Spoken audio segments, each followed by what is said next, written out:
Hello, everybody, every Mahjong player, every viewer, every watcher to the 2024 Summer Preseason Show for the American Ricci Mahjong League, the greatest American online league that is running in the American online league space. Welcome, my name is Harrison Suizo, as it is sometimes utterly known.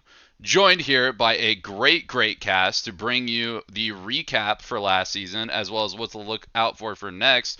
First stop on the introduction train is going to be Korok. How you doing, Korok?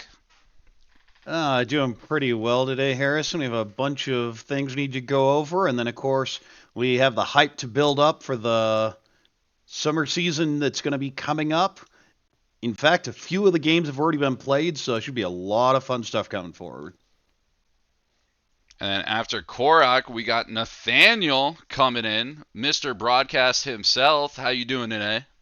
Oh, I'm doing great. I cannot wait for the summer season to start. There's been so much excitement at the end of the spring, though. I can't. We really want to look at everything that went down at the end there. But this upcoming season is going to be super hype. And then finally, we have Dustin in A1. Dustin, go ahead. Say your intro. Yeah. Get your Save the piece. best for the last. Oh, What else geez. can I say?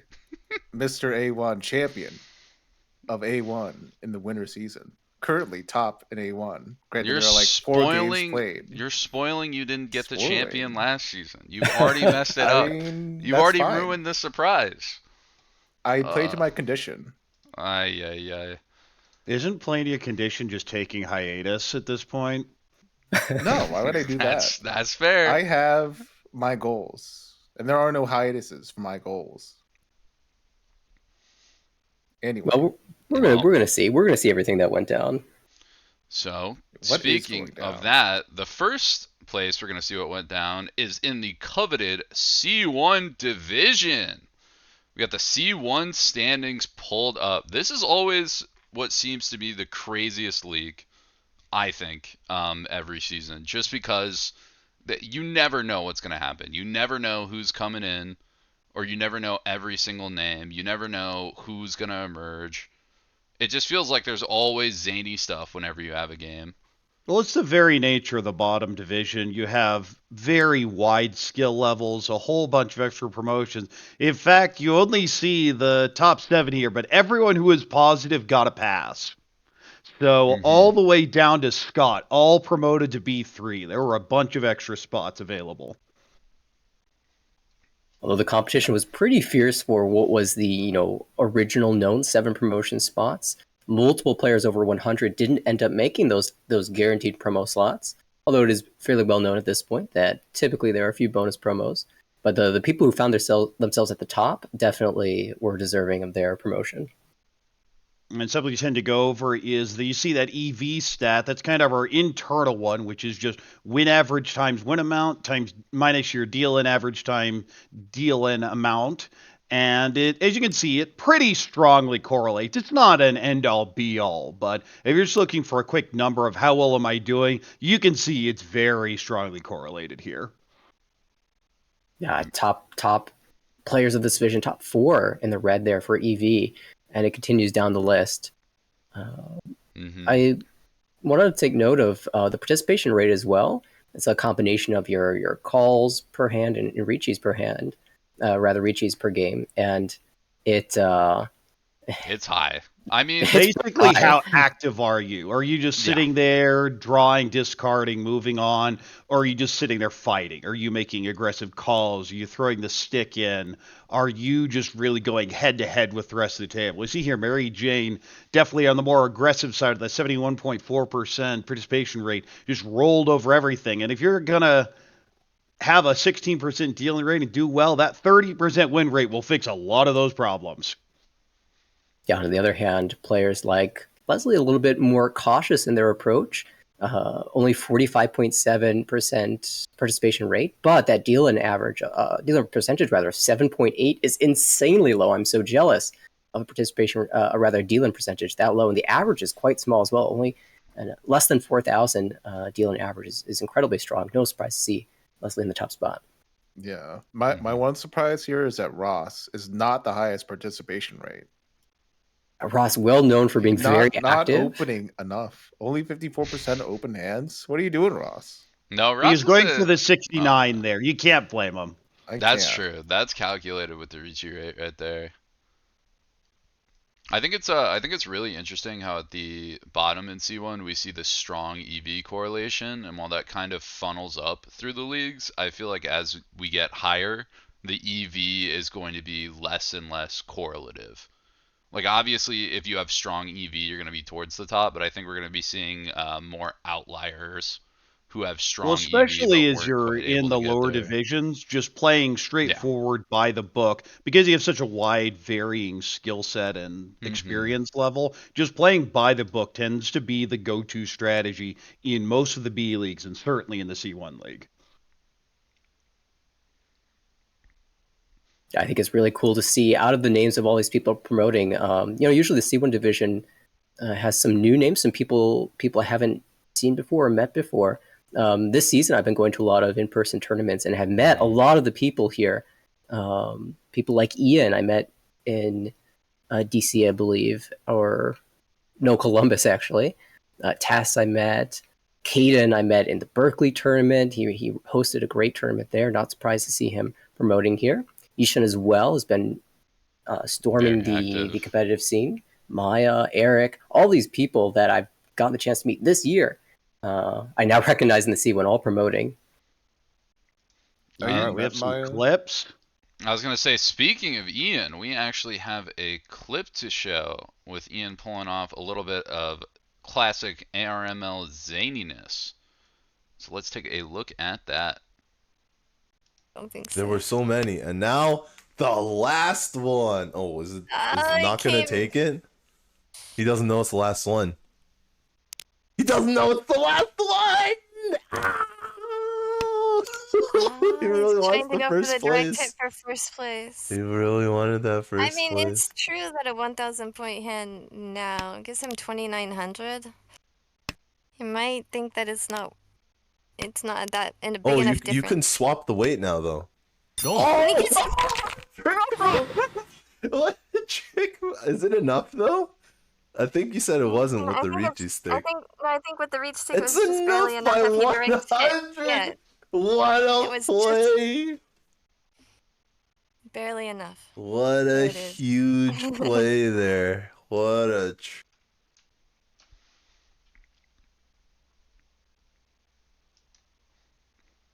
What a C1 moment if I've ever seen one. Actually, this is kind of tame for the C1 clips I've seen. This Normally was it's like a pretty double tame. All at the same Yakuman. time. This is why they say the only safe tile is the one that just came out. Because if that 6 comes out, it's followed by a 6, then you figure the 6 is going to come out across. If it's all furry 10, the weight's completely dead. You don't have anything to worry about, but instead doesn't follow the direct order and eventually punish. And a nice steal there by Ian. Yeah, super good recognition to find that plus 100 like exact right there, especially with the one Han.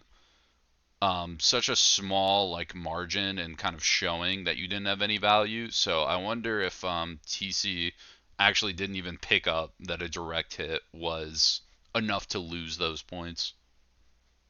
So pretty targeted aggression there from Ian as well. Love to see it. Taking that risk, it's a bit of a gamble. I mean, that was a very strong second place. Should he have taken the run right here? But takes a gamble and it pays off. Great to see. Well, you can also see Ian just in the standings here needs something to happen. It's only 6 games in, but you're also at minus 133, so you need to make something happen. And this is definitely the play for it. Yeah, 6 games in and minus 133. If we go back to the standings here and take a look, Ian actually had a very, very strong finish for this season. Ian ending up in the 5th slot at plus 200. And clearly, I must have just turned on after this, or maybe just had a little bit of a bumpy start, and then just activated on with that, getting plus 300 points since that game.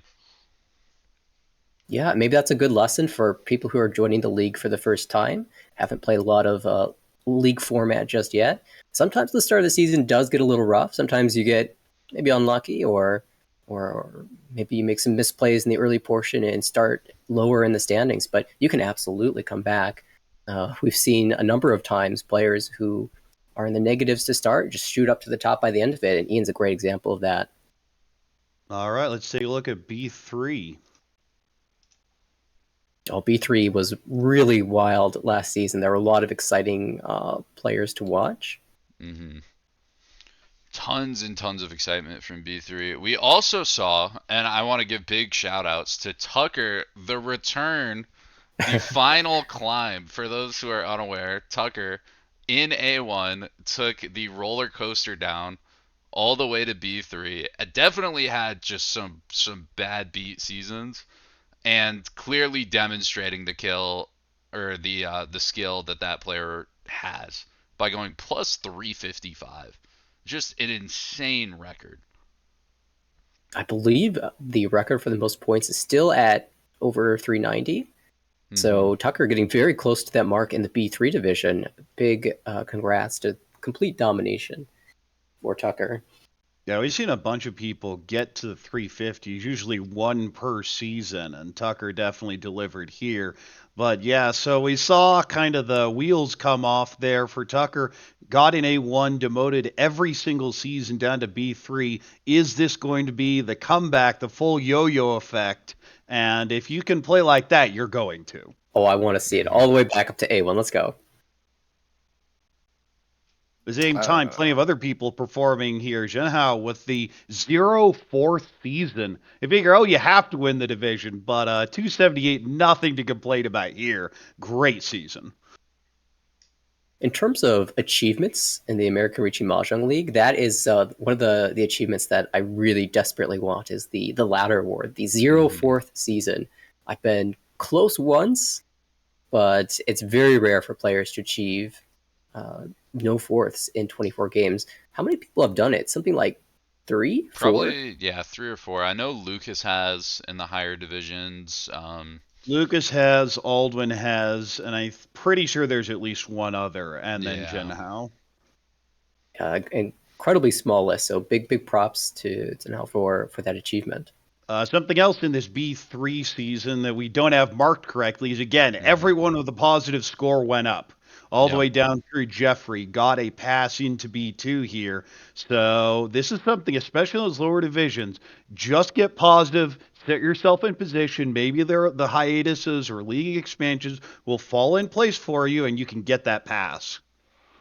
Yeah, I think a big part of that this season is that, of course, the league sizes are expanding to their maximum size, and so that's why we got a whole bunch of extra passes. Might not be completely guaranteed the future, but well, a lot of the times, lower divisions at least will get those bumps. Yeah, you never know, which is why always, even if you're down in like the minus 80s, minus 90s, you're far from demotion. It's always worth it just to say, you know what, let's play that outside chance. Let's go for that plus 80 game to get positive. Because that and there were a lot of people in B3. It was like, I was wondering why they were still in B3. And then you see here, you have to get 120 to get top 10. Oh, okay, maybe that's why. Right. But Zhangyu, I expected to pro it a while ago. Gino's been pretty solid. Donald's been solid.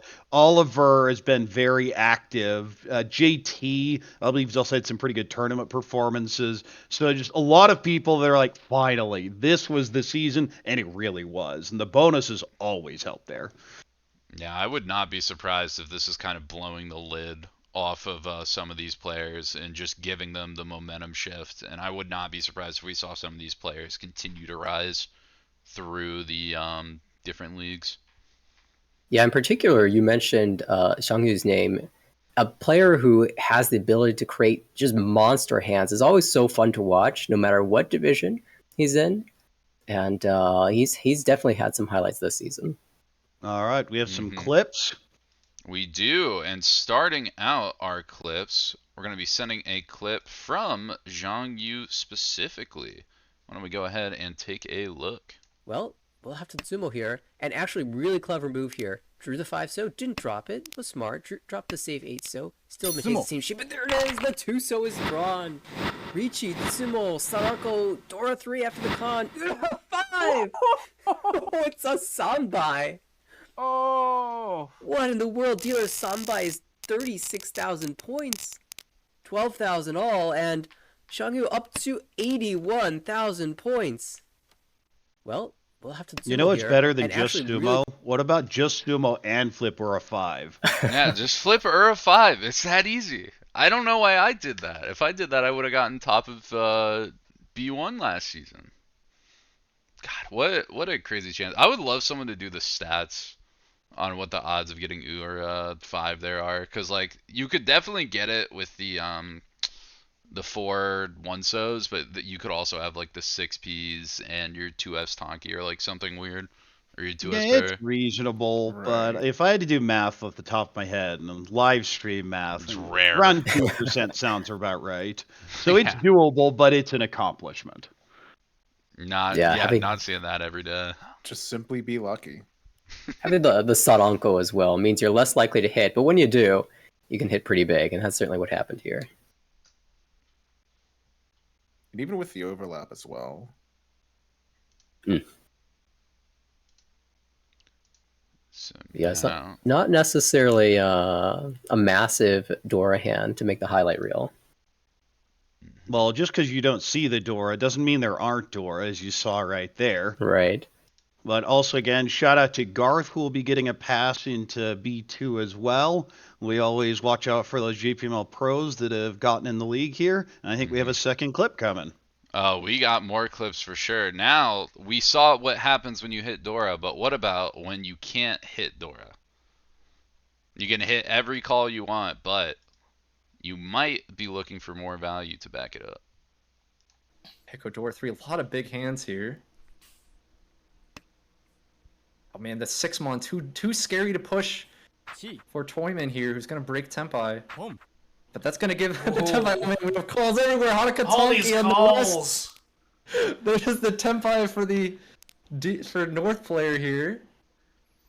For Toy on the west side. Oh, gonna put it up! Marcel's gonna deal in.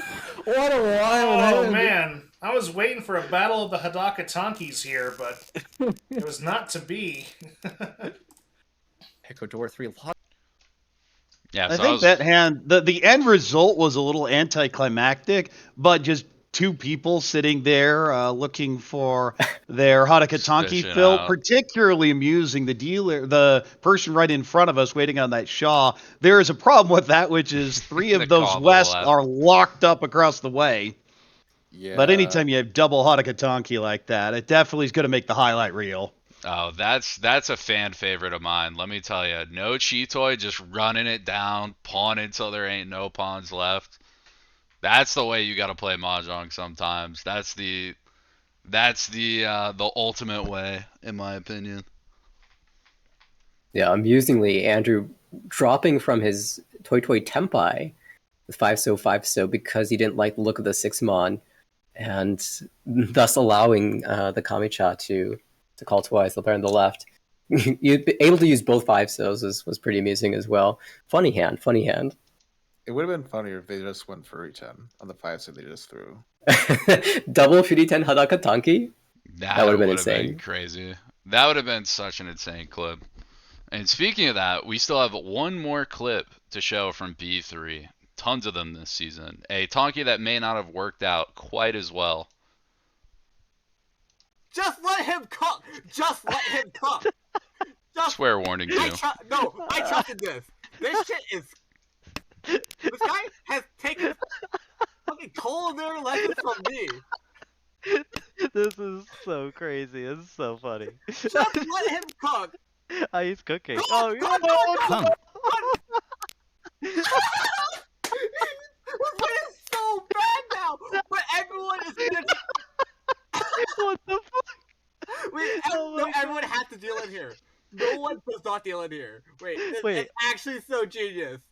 Wait, are you serious? It's dead. That's a door Is it indicator. dead? Oh It's the shit! door. Wait, what the fuck?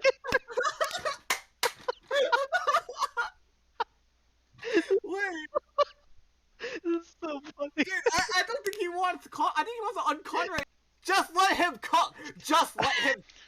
So when I think of zaniness in the Armor League, it's basically summed up by this clip, but like the reverse zaniness. Normally it's insane hits, but I don't think the beats get worse than this. To be fair, it is a hellweight talkie, but like Hellweight Suji Trap Tonki. That's why Yeah. the Ricci was taken here. The con and O. In the Oh, there's the meantime, last Stanley having one of the big problems any commentator has, which is counting to 4. Apparently a very hard thing to do. There's It doesn't help that all the tiles are lit up except for the one that just became the new Dora or the new indicator.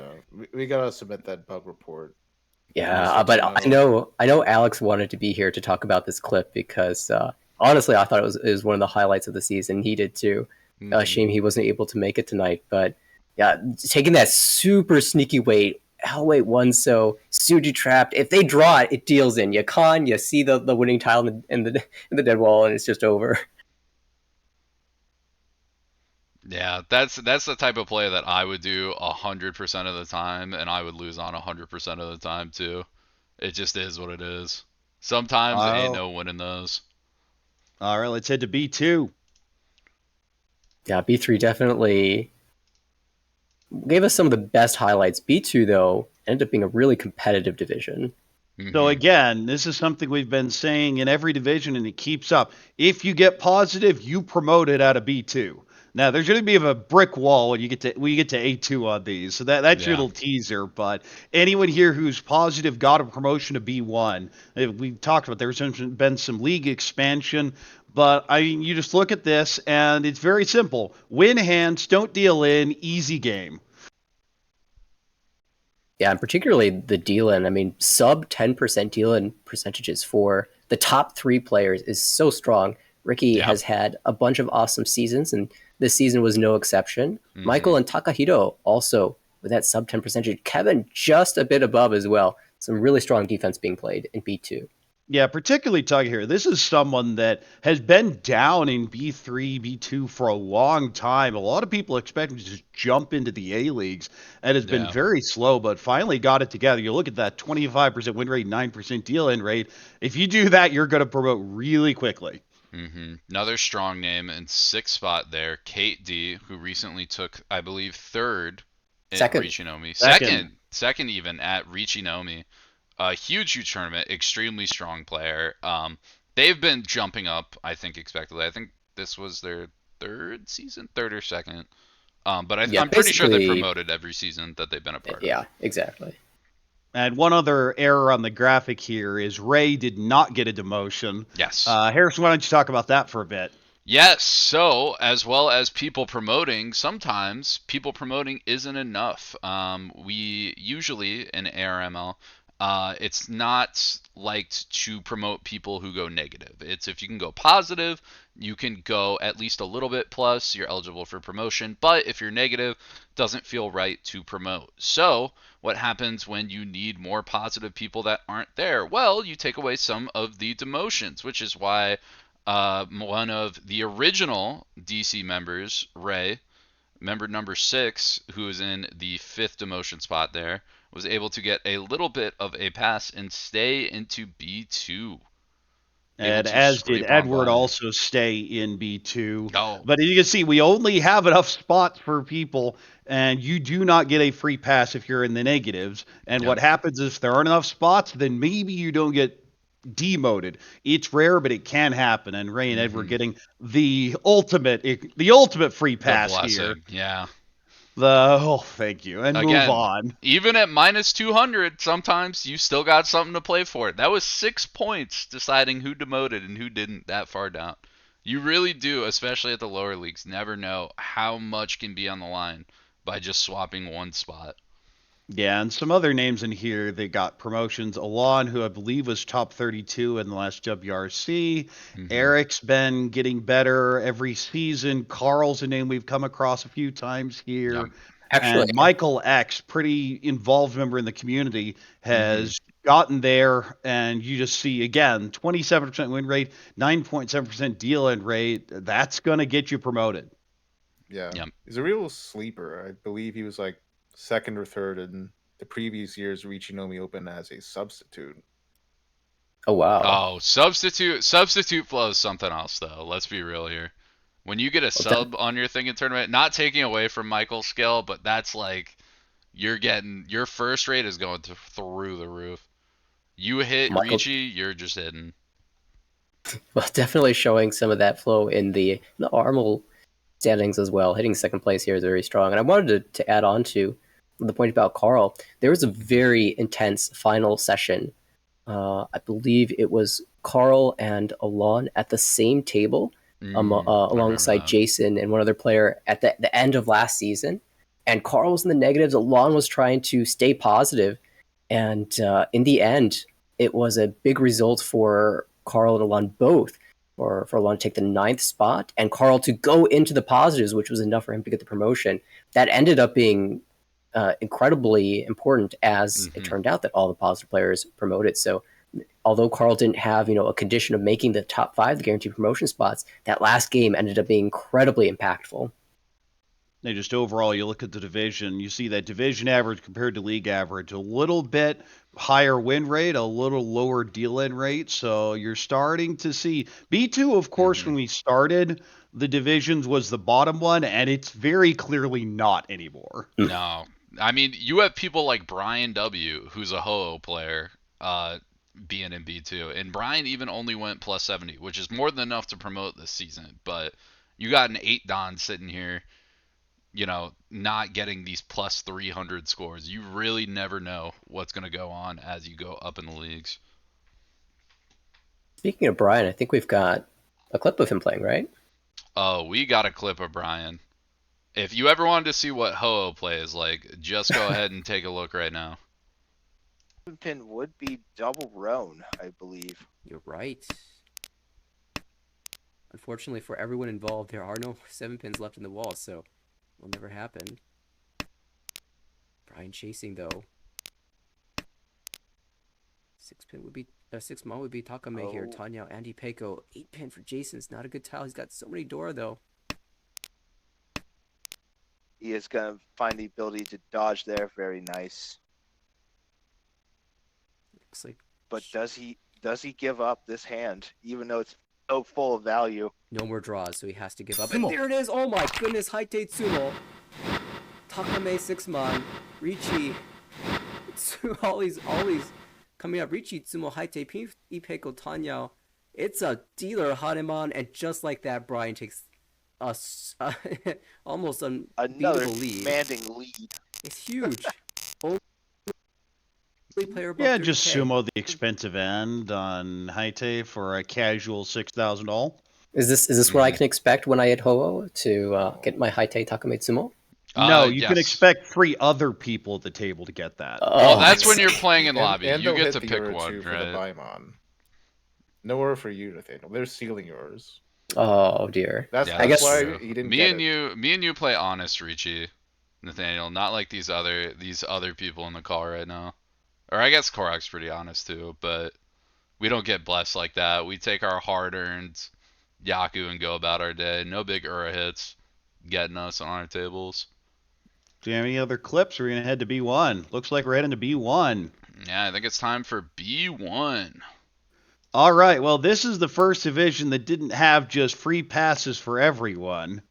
It is important to note, too, there's a little bit of a swap here. There's a little bit of an error. So, with that, it is Irie and Eric swapped ever so slightly. Both still positive, but Eric did get above Irie. There's some double game counted. Yes, and we actually have the official ranks here, and it was Nathan, Steven, Harrison, David, Kevin, Christine, Aldwin, Daniel, and Eric getting the promotion spots. And Irie, unfortunately, because of, you see the game that's double counted here, was the only person over 0, but did not get a promotion out of B1. I say we only give the spots that are available and they're needed for the other divisions, and as a result we had 9 promotions. Although the graphic here on screen looks is incorrect because of the double counted game. You see those 25s here. Eric did get the promotion and I will remain in B1. On the other end, we see Nathan just rolling over this division. 250, Dude. not just 250, 250 clean. Oh my god. I don't know how Nathan was playing the entirety of the season. I just know when I played Nathan, it was like he couldn't miss. Anything Nathan did, it just worked. I was like, anytime he reaches, I'm just like, I'm folding, he's hitting Ura, I'm getting Sumo down. I wouldn't be surprised if that's how the rest of the season went. Nathan was just on fire from what I saw. Nathan plays with the in-game name Ichihime, so you'd expect a Poncat, but no, sitting here with a 29% Riichi rate. Oh yeah, super just heavy men's end value, just always playing back and then hitting that Riichi button. And again, you know if Nathan's hitting the Riichi button, they got value, so you better back away. You do not want to be the one paying the whole toll of that. Speaking of names I recognize, who's that weirdo in third? Yeah, we're talking about value. That's an average win of 6,610. How in the world do you get that? I have no idea. I looked at the EVs and realized I was the highest and said, is this broken? Do we got a mistake? I mean, I've been definitely trying to play a little bit more defensive and try to just build up more value. And it appears to be working. I got a pretty solid third. Didn't play perfectly, 15% isn't a particularly low deal-in rate, but I think the average deal-in is what really ended up helping you. 4,055. Is that the lowest in the division? I think it is. No, James was down there, but only an 18% win rate. Mm-hmm. So just generally solid play from the stats here. Very aggressive player with Harrison Ford. I like to play my hands. If I'm gonna get in there, I want to do something. I don't want to just sit in the sidelines. Let the table. But Harrison wasn't the only one from DC to promote. Oh yeah, Kevin, glorious Kevin Shi, our sweetheart at DC, who also got top 8 at Riichinomi recently, as well as getting second at the DC Open. Ho-Oh player, super strong, probably one of if not the most solid fundamental player that I know. Snake Shack representative in spirit. Always talking about, like, whenever I go to Kevin for advice, it's always he's got the stat for it. He knows like what the value is. He's got percentages. He's like, this is definitely what Naga would do. Very by the book, standard, basic, and effective. Clearly, Kevin has been just dominating up the ranks. I think slowed out one season in like a weird B2 or B3 season. But not surprised at all to see him get one of those guaranteed promotion slots.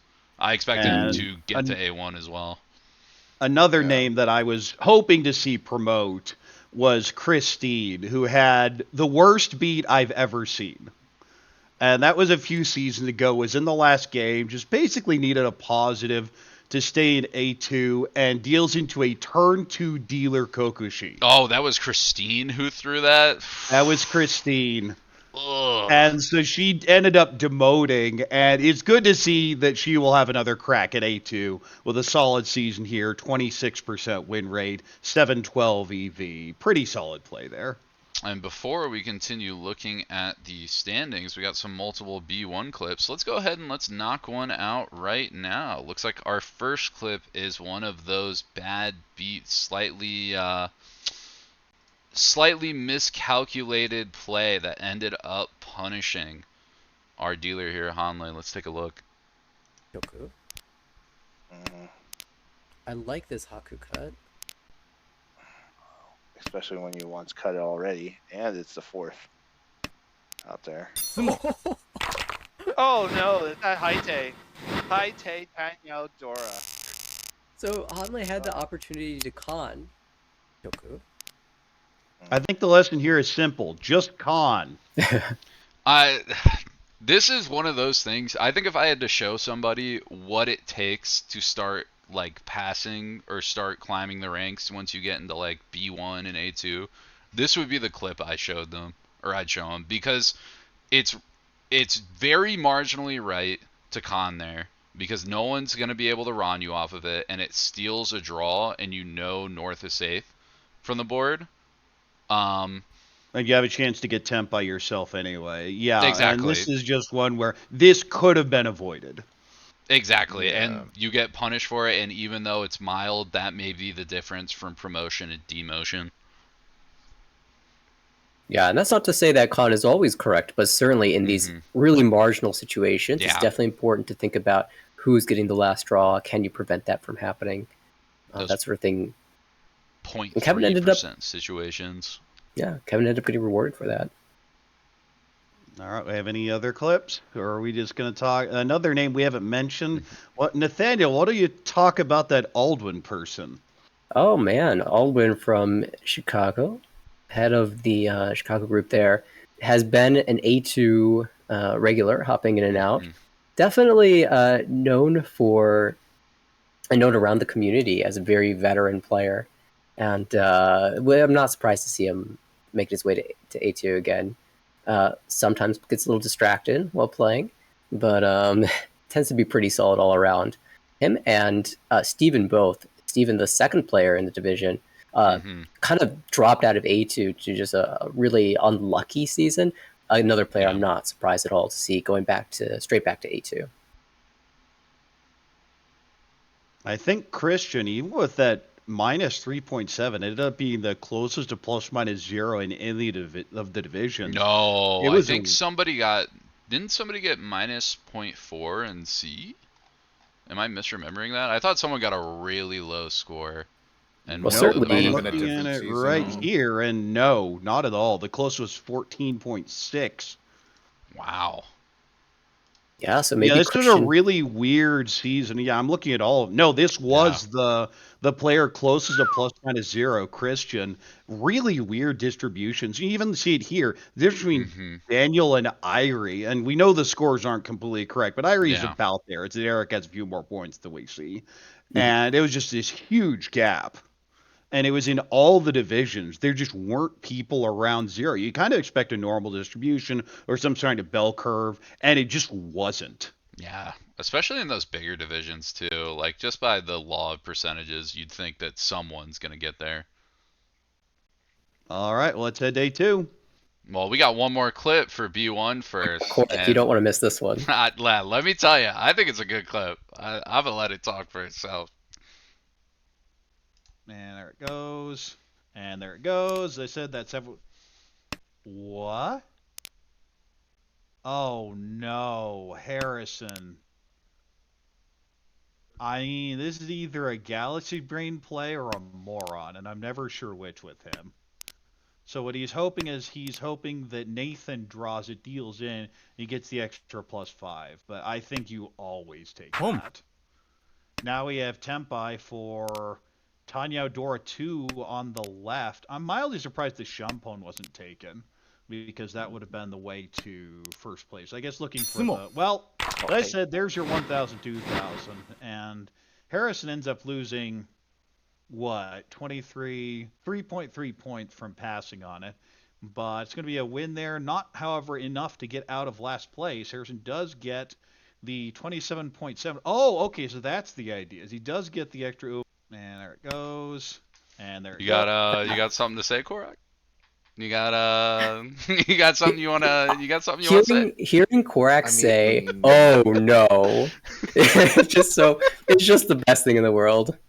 I don't know how you got away with this, but hey, it worked out, I suppose. I'm saying it now. Hardest plus 2.7 points I've ever gotten. Or however much it was. Hardest, barely over 2 points earned. Hey, but it's still +2 over what that ROM would have been. That's the important part. But your win rate. That's it. Hey, sometimes they expect something in the wreckage. Just remember that. Results-oriented play says this was indeed a Galaxy Brain play. I mean, there's a lot of things that can happen. In this galaxy anymore. Oh man, is the epitome of B1 play. We'll see more from that in Harrison, from Harrison in A2. Oh yeah, and speaking of A2, let's see how it went last season, so I can start getting an idea of what I got myself into. Okay, so this is the first division where there weren't bunches of passes. The only extra promotion was Alfred. So there just weren't a bunch of spots in A1. But you see the top 6 here ended up getting spots into A1. But I think the story here is really Barry with a 28.5% win rate, not winning the division, but just solid play, ridiculous win percent, 11% deal in percentage, low deal in average, fairly aggressive with that call rate, just very by the book, solid grind play. Super solid. Barry, I think, completes the streak now from entering the league all the way up into A1 without dropping a season. Just that sounds always right. promoting. Yeah, I think something I don't think we touched on actually is which we probably should have touched on earlier, an update that if you get a plus. Well, we can talk 240 or about more, that as we go into next season. Yeah, that's going to be for this upcoming season. It doesn't apply here. There was a rule change. We'll get into that in a bit.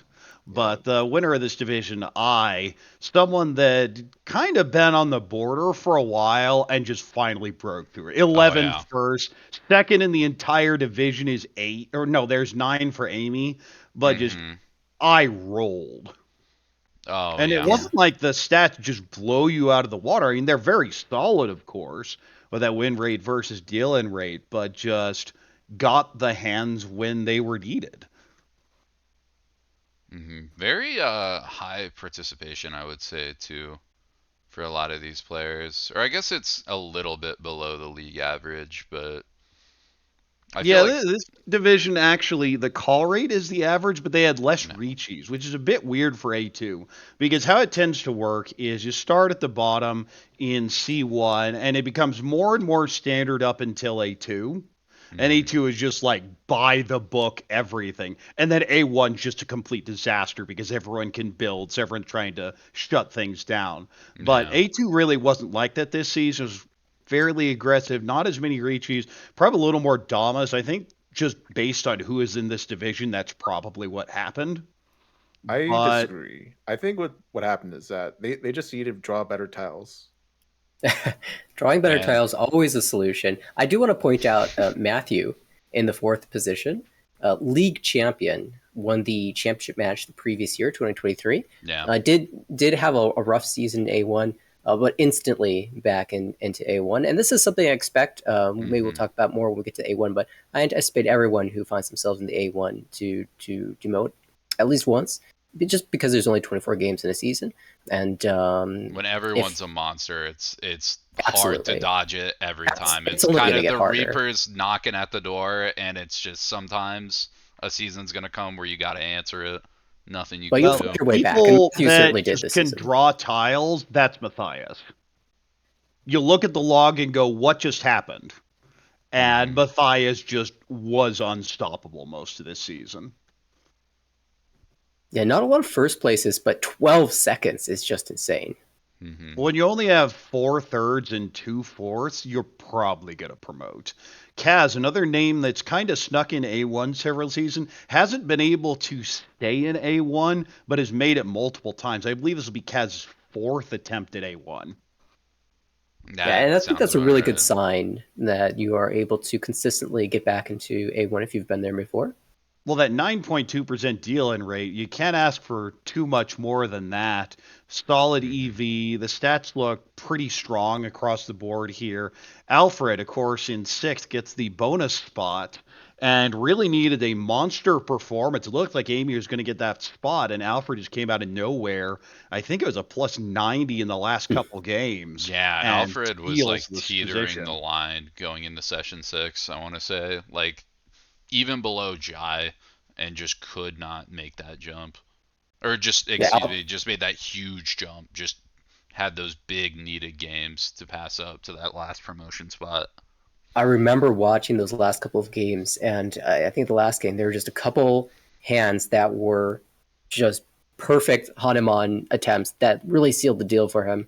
And sometimes that's what you need, the last couple games of the season to be your big ones. Amy just barely getting edged out there for the promotion spot, but had a very strong season. Rachel as well had some hope of sneaking in, had a bit of a comeback performance at the end of the season. Yeah, Rachel's very strong, especially in session 5. There's a PML table, and Rachel is eating good. Rachel won so many hands that couldn't believe she was able to pull out. Yeah, jeez, set herself up for a 6,600 chance. average. Oh my god. Just didn't quite work out, but maybe next season. Yeah, and Claire, of course, leader of Richinomi, and ran RNO a couple weeks ago. Solid season, but just not good enough with how cutthroat A2 was. And you see here, a plus 100 didn't get the promotion for Amy, so it's just rough. This is where it starts. You gotta really, really fight to get up there. There is On no the other end, we freaking have going down. Steven Luce just barely staying in A2. These are A1 regulars who'd fallen down and have just kind of been stuck in A2. I don't know whether it's an adjustment in the game, just drawing nothing, but neither of them have really broken out in the last year or so. Yeah, I remember the season Luce won A1. She was just dominant. Won so many games at the start of the season that by the end of the season, really, there was no hope of catching up. Just cruised. So I'm guessing a little bit of some variance, some bad variance for those two. And similarly, another player who just been A1, A2, A1, A2, I think 6 straight seasons bounced between them. Kevin, the luck finally ran out. It's going to take a trip to B1 now. But definitely someone that has the capability of dominating A2, just wasn't getting it this season. You can see there the 15% dealing rate probably did him in here. Very passive player, but as I say, that's how A2 tends to be, is just build your big hands in sumo. Well, speaking of building some of those big hands, we got a clip over a huge hand. That was one for B2, or excuse me, A2. Let's go ahead and check it out. Indeed. Looking just fine. Oh, but that'll be Ricci now for the dealer. Waiting on 8-pin, 5-pin. This could have been a really tempting Dama, because you had the Genbutsu way. Well, now we have 3 Tenpais. Another Ricci, so 4-7. Oh my goodness! But the Ipenko gets it with Ertu. This is at least honeymoon. Wow. Sorry, this is Baimon already. It's already Baimon, yeah. Oh, Ippatsu man. and the Jakame is enough for Baimon. Holy cow. That's already Ricci, I guess. Never mind, don't Dama. Just slam it down. Yeah, this was Matthew getting towards session 5 here, saying, I'm in pretty good position, but you know what would be better? Why don't I just sumo the best tile here and have a dealer Baimon and just not worry about it for the rest of the season? And notably, there was an early Ricci on this board from Alfred, and this was Matthew finding his way to a Tenpai, taking the fight, and winning. And that's the thing about A2 players moving into A1 as well. Just because you get that early Ricci off doesn't mean you are going to suffocate the board. These players know how to Mawashi, how to work around the Ricci, find a Tenpai of their own, and if they get to Tenpai, they have the value. They'll fight you.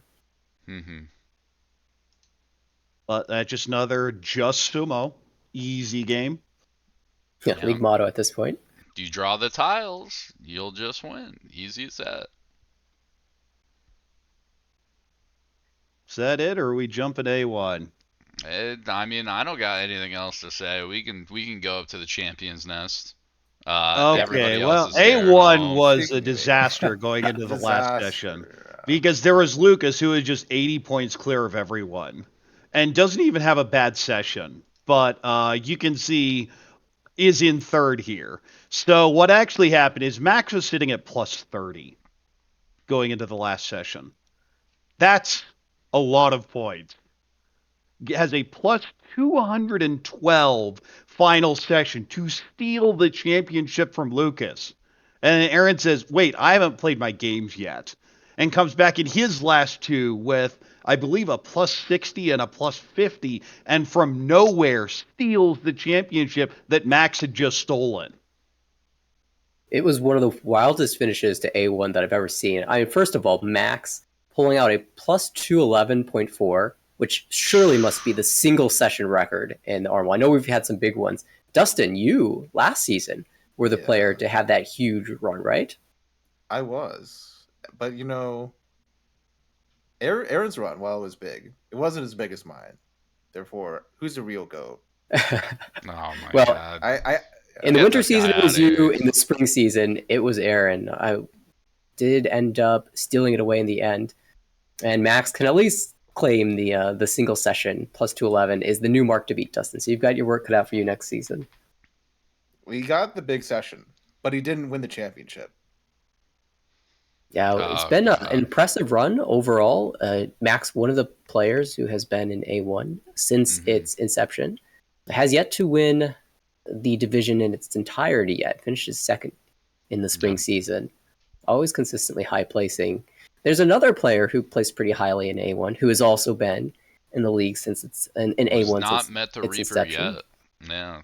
Well, I don't know. This season I'm not doing too well, but I've been in there from the start. A1, the first season. This is going to be the 10th season of A1, and both Max and I have been there every season. You can see here on the scoreboard, Lucas was out ahead of everyone, and I said, well, as long as I can jump Simon, I can give myself a chance at the championship, and I did. And it didn't even remotely matter.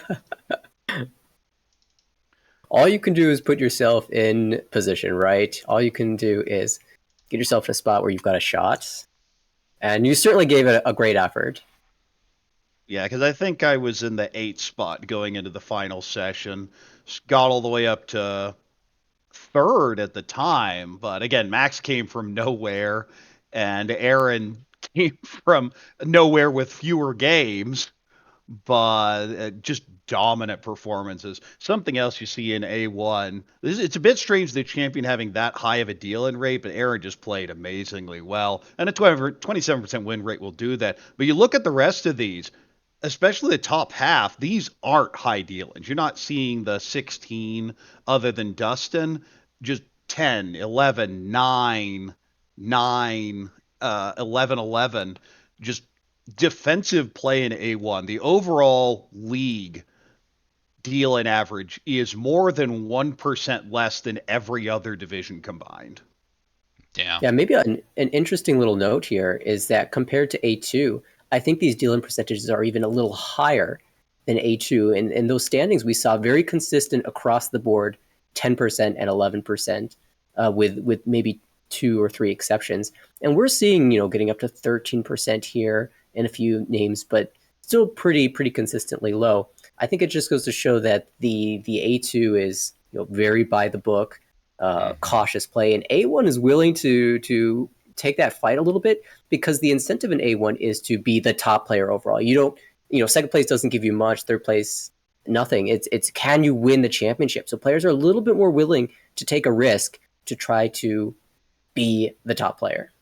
And on the other end here, we had what looked like the 5 demotion spots were pretty locked in. Bishan and Kenyon both had a really rough final session, and Jonathan, Julian, and Oliver were just out of it most of the season.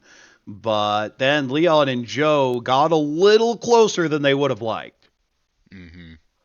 Yeah, Joe. That's the other part is if Max went off, if Aaron went off, if I had a pretty solid final session, that means the points came from somewhere. And so the cut line in A1 was much lower than we're used to seeing. We're used to seeing it being around minus like 70, minus 70. 80, and here it's minus 140. Yeah, I feel bad for the players that were on those tables that were popping off, the Max table, the Aaron table, because that means you were just not getting the hands or not the hands fast enough to compete with those other players. And so it was a bit unfortunate. I think Kenyon was on the Max table, so she didn't really have much of a chance to escape, but certainly gave it her best effort and made things really interesting at the end. If Joe got a little bit unlucky at the end, there's a chance he could have fallen. Same for Leon, but they managed to keep themselves safe in A1. The one thing I will say is you look at those numbers of the people that did end up demoting, and it feels like that 20% win rate is something you almost have to have. The only person that managed the sub 20% and was not in demotion danger was me. Yeah, you got there. Yeah, Leon had that sub 20, was right on the border, but was saved by that really low deal-in average. And that's what you did as well. If you're not going to win the big hands, at least make sure you're not dealing into big hands. And the two of you did manage to have an incredibly low deal-in average. Just deal into the big hands for fun. What could possibly go wrong? Oh, Dustin, you had an interesting deal-in. Is that what you wanted to share? Yeah, I think we have a clip of that. Was that? I don't know if we've got know clip of that, if we but got a clip I of want to hear that. that Someone description. I might. want to hear what happened. It should be. It But, should Should be. be. I don't think we were broadcasting that day. I So bet it was mistake would Simon. agree. Simon actually passes on a Daisushi Tenpai. Ooh. Well, That's no, right. He passes, or is that what's? I don't think it was like a tenpai. Yeah, he had Sho Sushi Tenpai, Yeah. drew the final pay, could have swapped to a Tonki, but it's like, you know what? Sho Sushi's good enough. I'll I keep mean, the it doesn't give you a double right. in the ARML rules, but if you get the honor Tonki, because that call would have made him Hadaka Tonki, then you can get the double.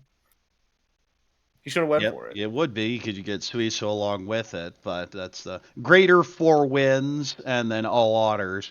Potential was there. Instead, just stuck there with the Ram, and eventually Dustin dealt in for 48,000. And even with that, Dustin still had a pretty reasonable season there at plus 53.5.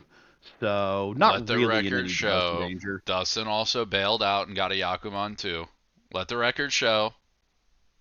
That was Canceled last out. season. No, didn't you get one this season, like session 2? No. Oh, well. I guess I'm wrong. I don't think I do.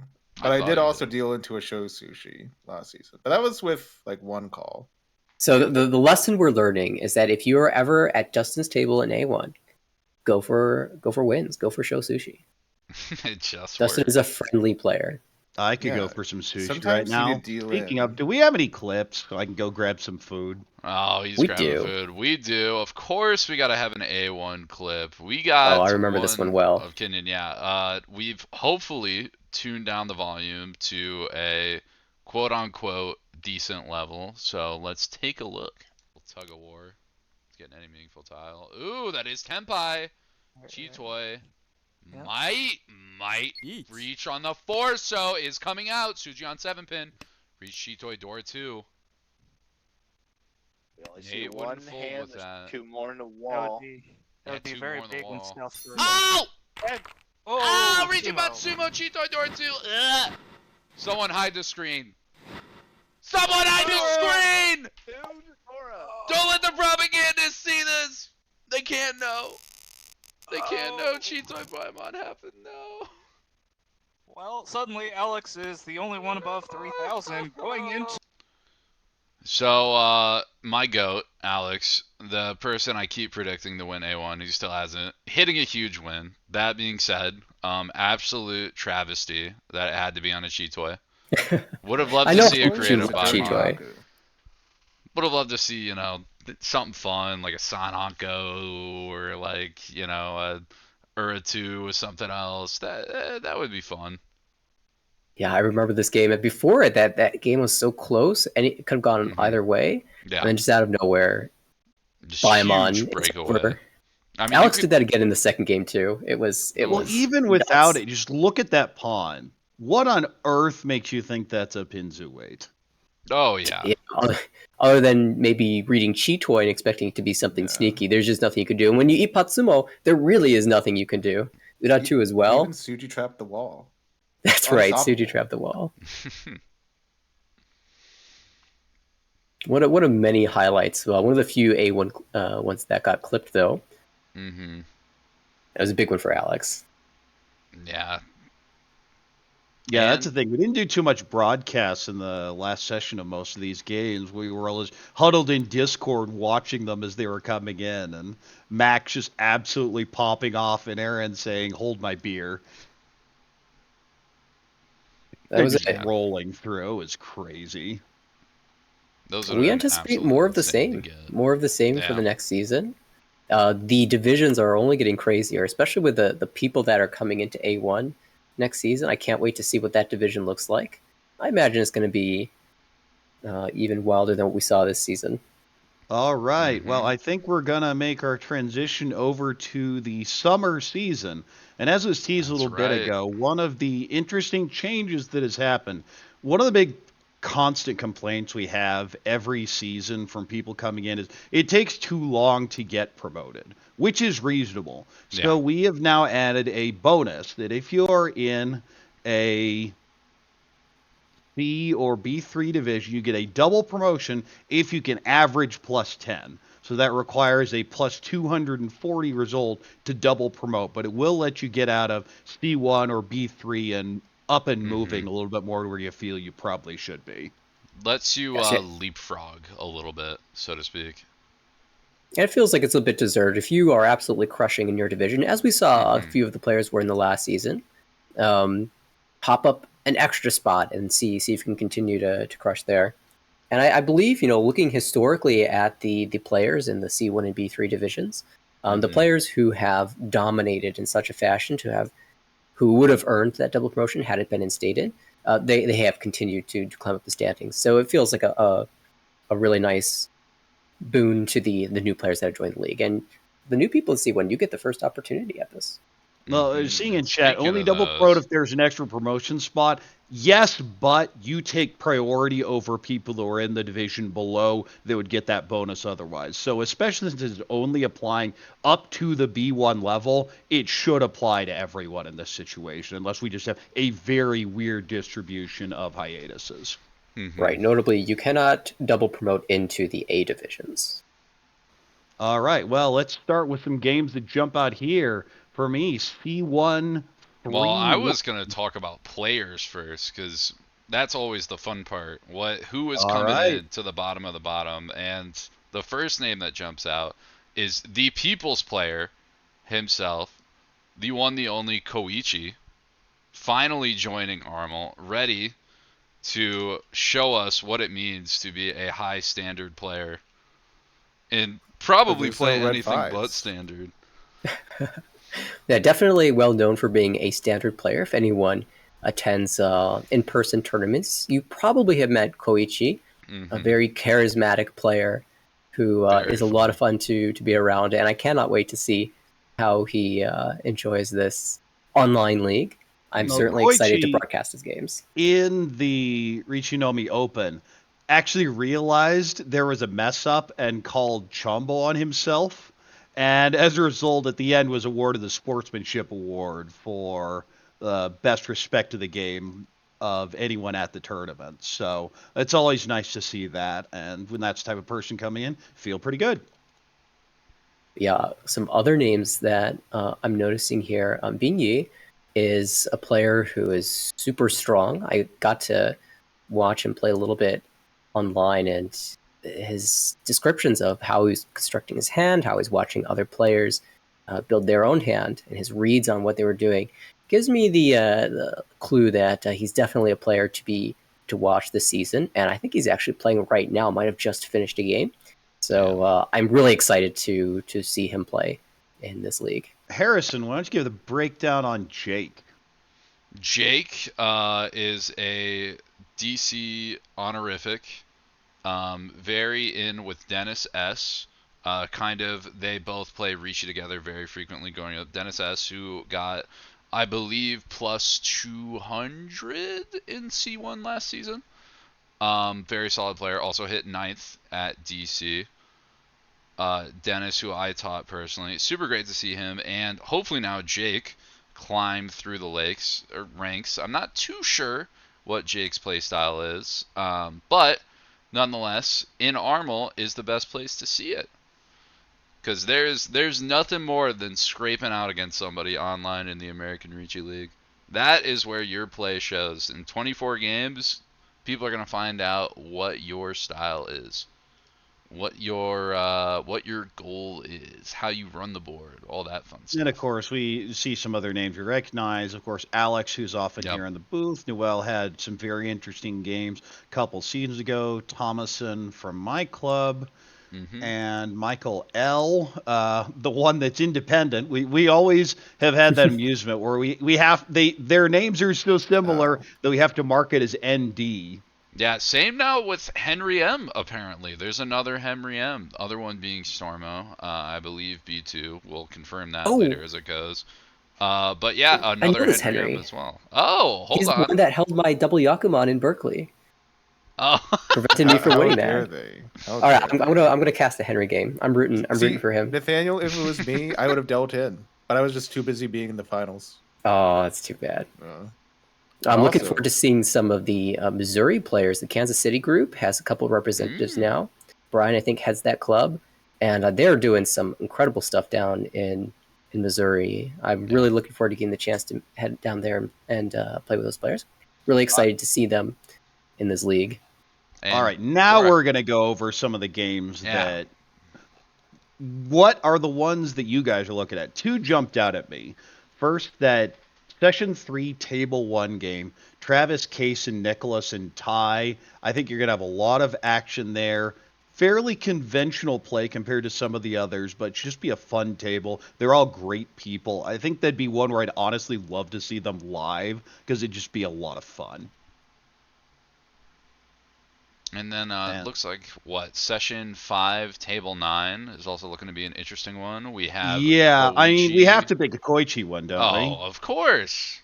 Everyone's got to see Koichi play a bit. There's also Raisin, Fung, and Terra. Again, a similar, that feels like it should be fun. The dynamic should be just everyone enjoying themselves. We got Session 2, Table 6 with the DC mix-up.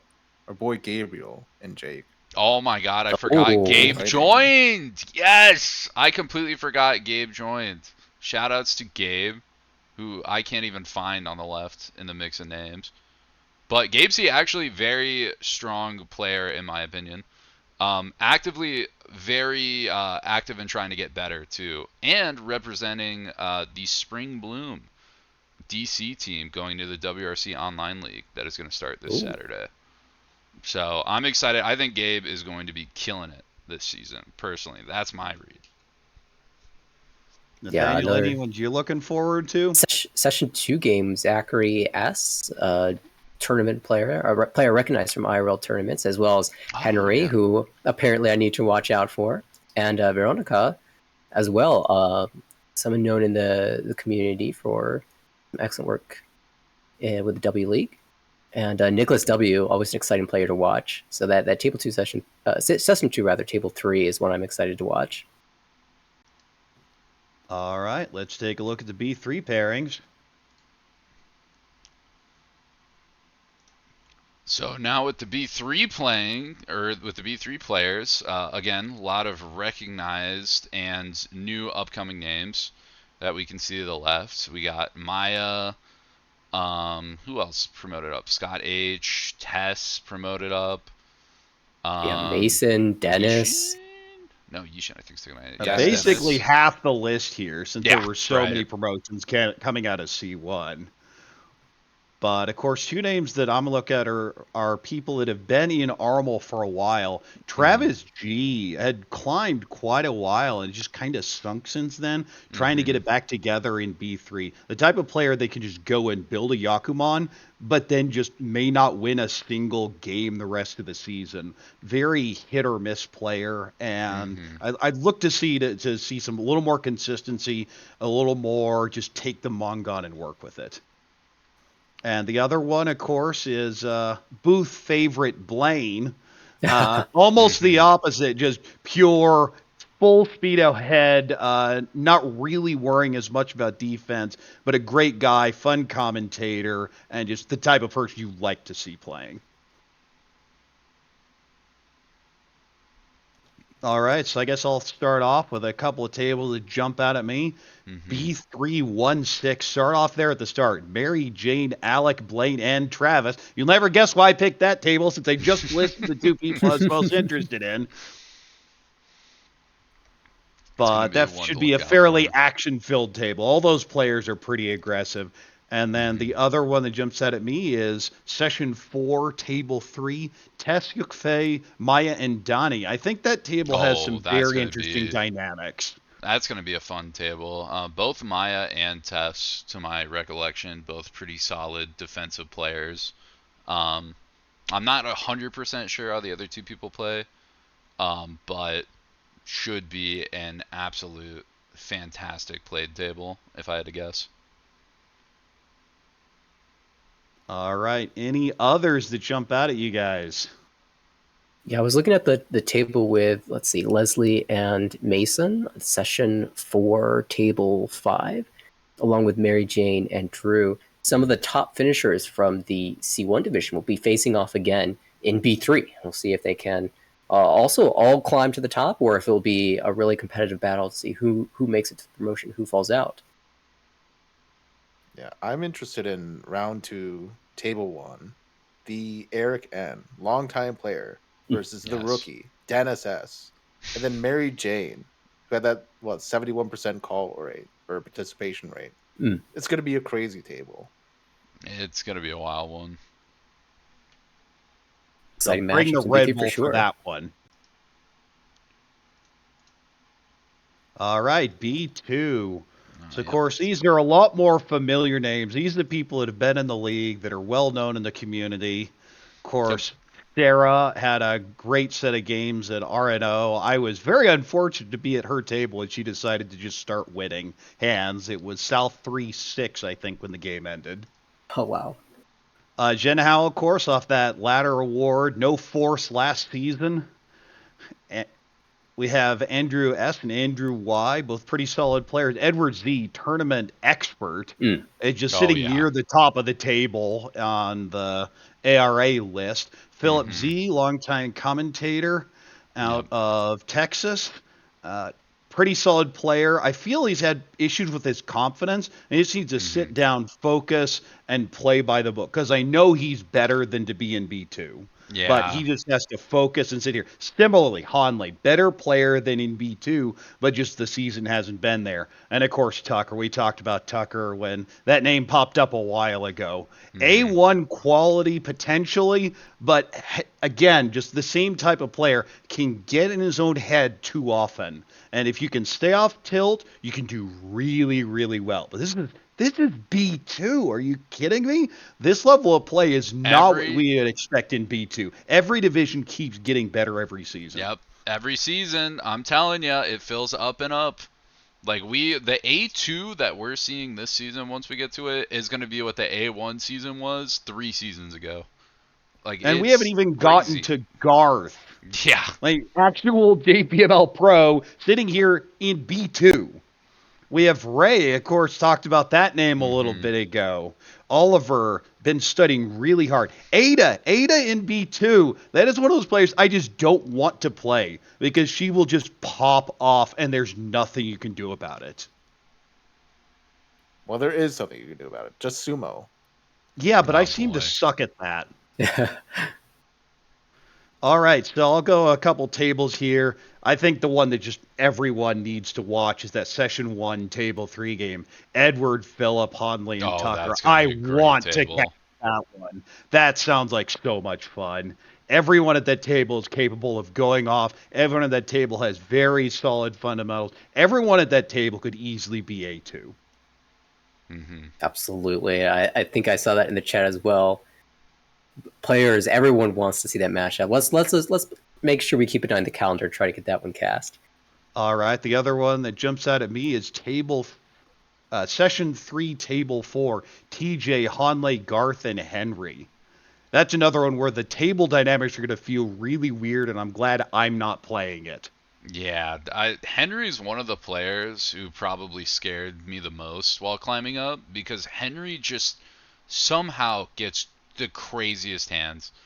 Like, it's doing nothing, and then all of a sudden has, like, Dora 6 showing with, like, a meld and a pair hidden, and you have to just figure out what they're waiting on, and, like, are you dealing in, or are they still not tempai? Just huge value swings, and I feel like I can never get a read on them. And then Garth, of course, just so solid. And everyone, this is a good... Got Vinny, too, in this division. It's hard. Yeah, I think I'd have fun watching any Oliver game, any Phillip game. I mean, there's a lot of players that I enjoy watching here in B2. I feel this is one of those divisions that I'm glad I'm not playing in it, because there are a lot of very frustrating players to deal with, because they'll just pop off and you just sit there and all of a sudden you're at minus 20k and you haven't done anything. Yeah. Only time will tell which table is the true pop-off table. All right, let's head to B1. And yeah, so again, this is what B1 is now. Jeez, oh my goodness. Again, A2 a year ago, without a doubt. Could have looked Well, exactly even like here, this. you have some names that have been in A1. Yeah. And it takes one bad season in A2, and you're back down into the Bs, and you're going, what just happened? Some super notable names. Kayla, who was just on a stomping ground all the way up to A2, then had a bit of a bad season, looking to re-show that strength in B1. Wenshin, Irie, Ira DC Haru, native, Haru DC native, representing. Galhan, solid close player. Jinlong, known in the Oh community my God. forever. Christian, another one of those flow players that just pop off. Kevin, solid close player that it's been in A1 multiple times. Michael, we talked about it earlier, one of those underrated players that's kind of sneaking up on people, but very solid play. Kate, great player, doing really well. It's second in RNO. Yeah. Eric C., of course, League founder Edwin. That's another one where you go, wait, that's B1? God, yeah. Yeah, it's Kate and Brian W in the same division again, as it always seems to be the case. It's going to be wild battle whenever they face each other. I got to start looking at these pairings to find out when that game's going to be, and it looks like session 5 they'll be meeting round 5, table 4. Brian, Galhan, Christian, Kate. That's going to be a must-watch table once again, as is always when they face each other. I'll throw a couple out here. Session 4, Table 1, Irie, Christian, Edwin, and Brian. Nutty, I think, is the best word to describe that table. Absolute chaos. Again, I don't want to be there. I don't want to be anywhere near there. I want to take a drink and watch as the sparks fly. And on the other side, 5-5. This is Brian, Galhan, Christian, and Kate. I expect just solid play, fairly defensive, and someone to just... it's going to depend how... That's end of the season, too. So I'm actually curious to see if one player is lacking and is a little bit behind, if we're going to have to see one of them get out of their comfort zone and really actually move to an aggressive play style, try to get some points back and see how that does for him. Or, again, I wouldn't be surprised if the top 4 is made up of those 4 as well, and they all just kind of passively play the table. No, Yeah, the end we're of the getting- season is when you get that plus 150. That's true. That's when it hits, yeah. We're getting to the part of the divisions where the last round isn't determined yet. You don't know who you're playing until the 5th round ends, and so that little snake ladder there at the end is going to be very exciting to see how the pairings work out and who gets matched up against who. This will is be going to be a tough snake ladder, too, because for sure. The weekend in the middle of that, too, is NAO. So, a little bit better than Session 6, I guess, but that is going to be a crazy also, I weekend think for the getting them graphic is scheduled. wrong. Yeah, the because tables I are was a little like, it says 2 table 3s. Yeah, don't know why it says that, but, just count down 4 and 5. Well, apparently Stanley isn't the only one that has problems counting to 4. So, oops. I'm really looking forward to seeing my clubmate Kevin play. It's had a really solid season last time in the spring. I'm hoping he can continue that with a solid summer, and I'll be watching those those Kevin games closely. I think maybe the most fun one is going to be the Session 2 game where he gets to pair up against League founder Edwin. It's always fun watching Edwin play, and really interesting to see how the other players react to his unique play style. Mm-hmm. All right, let's take a look at A2. Let us check a look.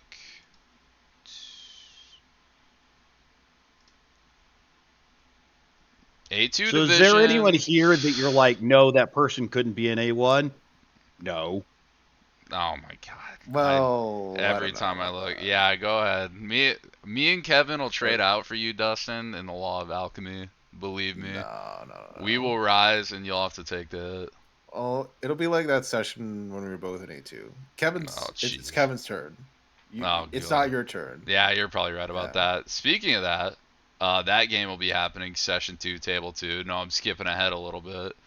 But that's going to be a fun table with me and Kevin Shi, both DC, know each other's playstyle real well. With Bishan and Rachel, two PMLers. Rachel's so just it'll going be to take all your PML points. versus I hate DC. to say it.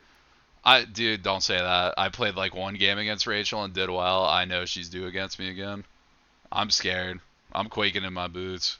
Like Kevin somehow got the flow in the tournaments, but in this A2, he might not get it.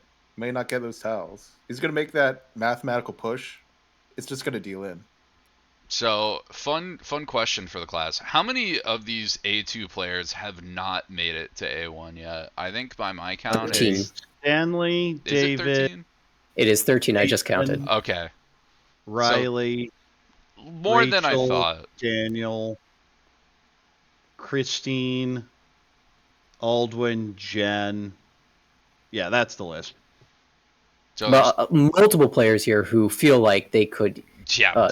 and should be in A1 without too much difficulty. I mean, the strength in A2 now is so high that I keep saying every season it's like A2 and A1 are almost interchangeable, and then the next season it gets even stronger. Well, and the problem is, if you do end up falling out of A1, this is what you have to deal with to get back in. Yeah, A2. Hot take. I know. Put me on the stake for this one. I think A2 is harder in a sense sometimes than A1 because A1 you have to not demote and then you have to go for one, and you can just play solidly. You can switch to damage control halfway through. To get out of A2, you have to be top 5 in this. You have to get top 5 in all of these. There's no getting, like plus 40, even plus 70. I think a lot of the time isn't enough for the promotion line.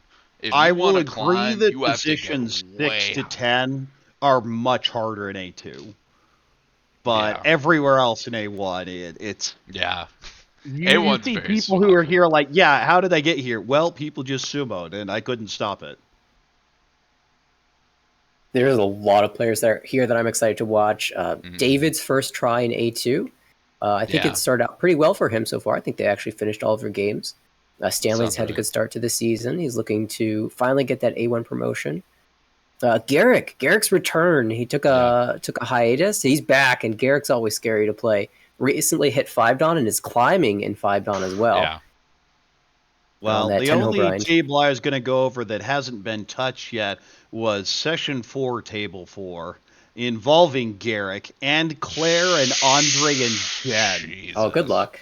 Oh my god. So you have a couple Richie Nomi players, Garrick and Jen. Need I say more? I thought Kenyon, Steve, and Andre were scary. I can't even imagine that table. Ugh. Ugh. Yeah, there's some tables here that there's some players rather. It's like any table they're on is going to be a must watch. Kenyon is one of them. Mm-hmm. I'll throw one at you specifically, Harrison. How you thinking about that Session 5 game of yours? Exactly, yeah. Steve, Andre, Kenyon. I looked at my schedule and said, wow, so on the NAO week, so real chance we'll play for. And I got to play that. And, honestly, I think I've played a game against all of these players at least once, so there's a little bit of knowledge, but am I feeling good about it? When your vote No. of confidence is, I played No. a game against all of these people, I think that tells us where he is. My goal is You to go can in there, win it. play solid, and just hope that I start hitting that, because I know especially if like Kenyon starts hitting or Andre starts hitting or Steve gets one or two really good damas, it's gonna be tough to come back from it. I think my strategy is buffering points until I get to that table and just damage controlling it. Then finish it off in Session 6. Yeah, right. Hope to aim for the snake ladder after that one. Best of luck. A2 is going to be a must-watch division. Oh, yeah. All right, well, let's head to A1 then. The final, the top of the top. And this is one where I looked at all my tables and said, there isn't a single table I like. I don't think there are any yeah, of that. It's just no. like, I want to kill myself playing it, but there were not any freebies. This is A1. And I feel that's how it's going to It's- be for everyone. It's at the point where Well, everyone is just a for massive yourself. threat. I think that and first table was pretty good. villain. Well, yeah, when you just draw tiles, the game is easy. I know. Oh, yeah. Dustin lucking up to get past A story we know very well. Yeah, I You're think I got trying to be Tempai 3 times over 4 games. Wait, no, we've only played 2. That's just how it felt, though. Well, you could just get not Tempai the next 2 games. Well, yeah, I could definitely did see that that. I happening. tried that. It worked out about as well as you would expect. Just get some like Yakitori seconds. You got to be Yeah, but that only happens if other people don't sumo. That first game Yeah. had 9 hands and 7 of them were sumos. I don't know how it is for you, but whenever I talk about how nice my season's going, it immediately turns on a dime. So you got to be a little bit careful, Dustin. Maybe it goes differently for you though. I'll be fine. Okay, Dustin's okay. got I'll take some your word for it. divine comedy protection because some twisted god up there thinks it's funny to put a guy who says just get Yakitori second at the top of the league. The Mr. Occultus himself. Take a couple of games here. Of course, the person I'm looking at the most is going to be Max, especially after that absolutely crazy end of last season. Yeah. That still wasn't enough. So he has some karma built up, and I'm looking at session 4 and 5 games. First with Matthew, Max, Aaron, and Joe. That's one where either Joe's going to give everyone a whole bunch of points or Joe's going to steal Just everything. pop off, yeah. Joe really And does similarly, feel like the that. next session that Max has with Simon, Will, and Lucas. That's a snake game. That's God. Simon and the Shack. Oh. The thing is, Simon loves playing against Snake Shack players. He does not care. He'll take your points. I agree. I like Snake Shack players. Snake Shack players are predictable because you just think, what would Naga do? And that's what they do. They never throw any curveballs. If you play all your moves like Naga, you kind of automatically get a slight edge on everybody, unless they're playing in a style that tries to counter Naga specifically. So it's gonna be really interesting with 3, sort of computer style players, and 1 player that doesn't fit that mold. How that playstyle interacts with each other. My goodness, there's some people I'm really happy to see in the league. I'm really excited to play Barry in the final round. My first chance to play against him. He finally climbed his way up. I get to play Matthew, league champion, again in that same game, and I get to play Dustin. Yeah, it's gonna be a table. Yeah, it's the table I'm most looking forward to, I think. I'm gonna have to take your points of Fatal. It's nothing personal. Sure, I'll be tempting to do the same. So I don't know. I'm a little worried about that table 3 I got. More than your table 2? Will, Nathaniel, and Aaron. Yeah, that's... I mean, I think the only one who pops off super hard most of the time at that table is Aaron. Yeah, it's Aaron. Yeah, I think it's just hoping Aaron just kind of misses for a little bit. Everybody else gets to play their mahjong. Well, it Yeah, could be table you. 2 isn't going to be particularly fun either, but there weren't any. There's like, why am I in the league if I have to play this game? Matthew, Zhalong, and Lucas, and you're not worried about it? Oof. I'm a Not me. little I'd be worried, but it's sweating. not. That's not the worst. I've had some rough tables in other seasons. Yeah, that's one. It's another one of that feels like every one of my tables. You have 2 pretty by the book players, me who's a little crazy but greedy, and then a flow player. Just if they sumo, I die, and if they don't sumo, I take all their points. a couple interesting things in my book are Zalong's return. I think he was on hiatus. Yeah. A very reachy, heavy player, and that tends to influence the game in interesting ways. And then the other one is Clinton actually had climbed up to A1 not last season, but the previous season, and took a hiatus for 1 session. So this is actually his first time in A1. I'm really excited to see him play. The session he promoted, I believe he had a session where he won a Yakuman in back-to-back games. So hopefully it doesn't happen when I play against him. Yeah, hopefully it's out of the system by that point. Oh, speaking of Snake Shackers, I forgot about Mr. Snake Shack himself, as I like to think of him, Viet, writing blogs, very information, snake-heavy player, I would say. Missed a lot of the other Snake Shack players. Missed Lucas. Does play Max and Kaz. If we, hypothetically, if we just keep enough of the Snake Shackers at the top, there'll be a 4-player Snake Shack game. And that's Ooh. probably just looking at Naga and seeing who has the highest rating. And Yeah, then that's that's true. who actually They wins the just all table. play The Naga. results won't matter. We just give Uma based off of the Naga rating. That would Yeah. be that would be great. Then fourth place automatically gets the most Uma, right? Mm-hmm. Based off of the Naga bias. Yeah, A1's gonna be crazy. It's gonna be wild. I cannot wait. So, the classic preseason show curse that commentators, us providing the talking, have to do. Who's your pick? Who's taking it all? Who's going home with the gold this season?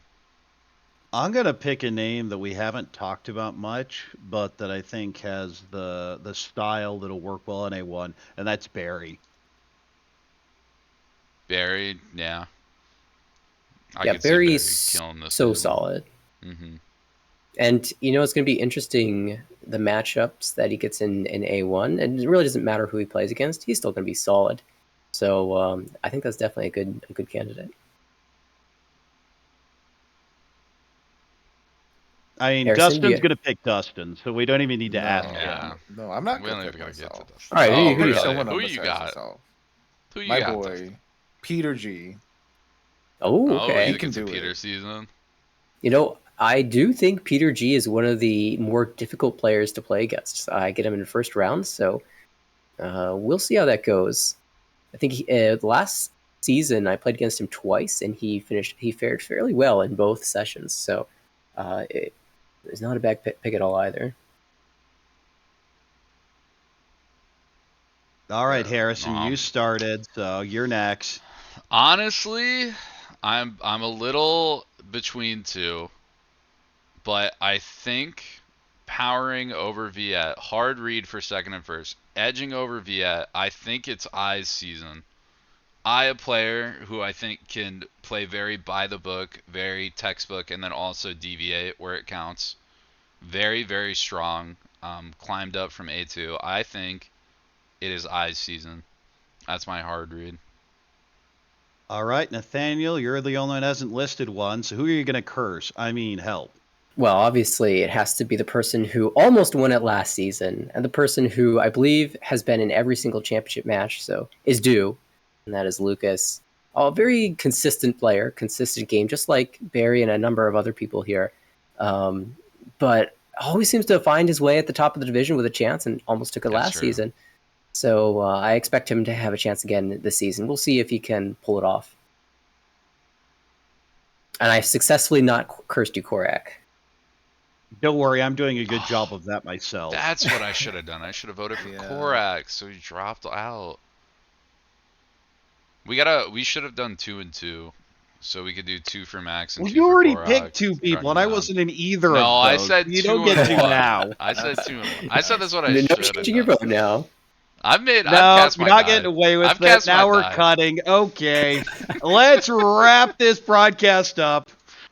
Yeah, it's been a long one, but man, I just could not be more excited for Yeah. the season to come. I just could not be more excited. The return, in my book, I'm looking at a lot of players that are returning to the league from hiatus, hoping that they will have an excellent return, good showing, and continue to advance in the rankings. And also for the new players that are joining the league, hoping they have a great time, hoping they have an opportunity to learn and from some of the players that are more experienced in the league, or if they're coming in as an experienced player themselves, they can share some of their knowledge with all of us. Looking forward to being able to meet them and play against them in the future. All right, then. Yeah, a bunch of exciting players, exciting games, and exciting broadcasts. Of course, stay tuned here. We will, when we can, as many broadcasts possible, are really focusing on those Wednesday broadcasts starting around 8 p.m. Eastern, 5 p.m. Pacific. Yeah. So stay tuned here. You see all the socials. I need to go over it. You've heard this spiel before. So for Harrison, Nathaniel, and Dustin, this is Korak for the American Riichi Mahjong League. Wish you a great summer season. Take care and good luck, everybody.